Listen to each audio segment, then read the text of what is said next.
Magandang hapon, magandang gabi sa Pilipinas. Time to work na nun. Ayaw, kakabangon ko lang.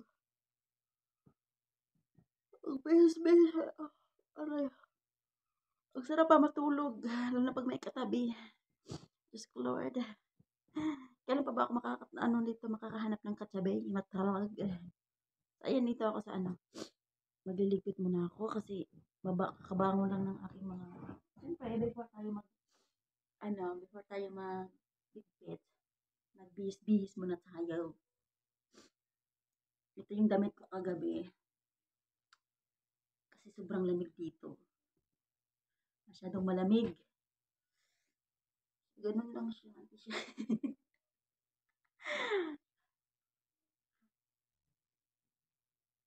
Naman natin ng jacket. Kasi sobrang lamig, guys.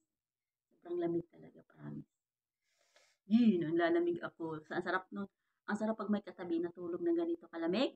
Sinasabi ko sa inyo. Sarap yakapin. Charot.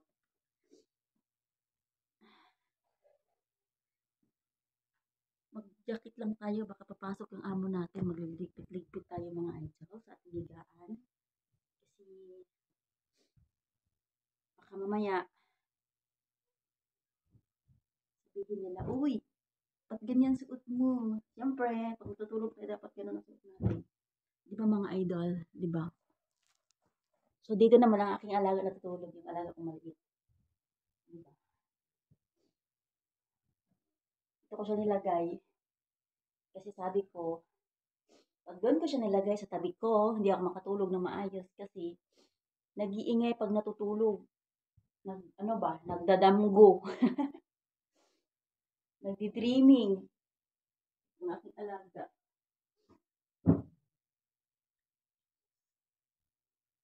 O, diba? Ganyan lang. Ganyan lang siya, idol. Ganun lang siya. Ganun lang siya pagtupi. Palipat-lipat yung camera natin kasi siyempre, kahit saang lugar tayo sa trabaho.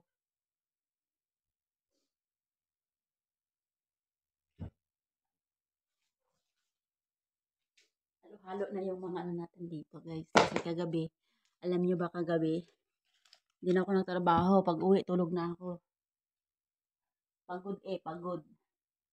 Tapos ito, dito ko lang siya nilalagay.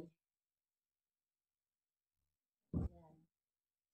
Parang Pinas lang yan. Ito naman sa alya ko. Siyempre, pamalakasan natin sa alya. Dito chat. Ang inat-inat sa katawan, guys, kasi ilang lamig.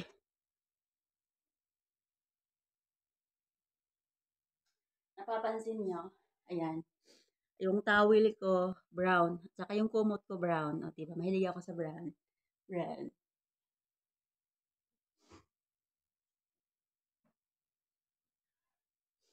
Dito naman, naga kong lalaki. Diba?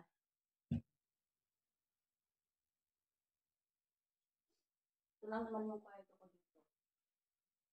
Nagkatabi-tabi. Ganyan lang kasimple magtupi, guys. Diba? Malungkot yung New Year ko, pero kailangan natin basayahan. Ganyan lang yung kwarto namin. Yan. Diba? See you. Smile.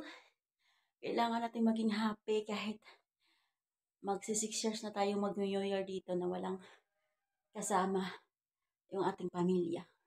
So, dapat happy lang po tayo para lang din sa kanila. So, kailangan happy lang tayo. Diba? Ayan. So, ayan lang guys. Bye-bye! See you again!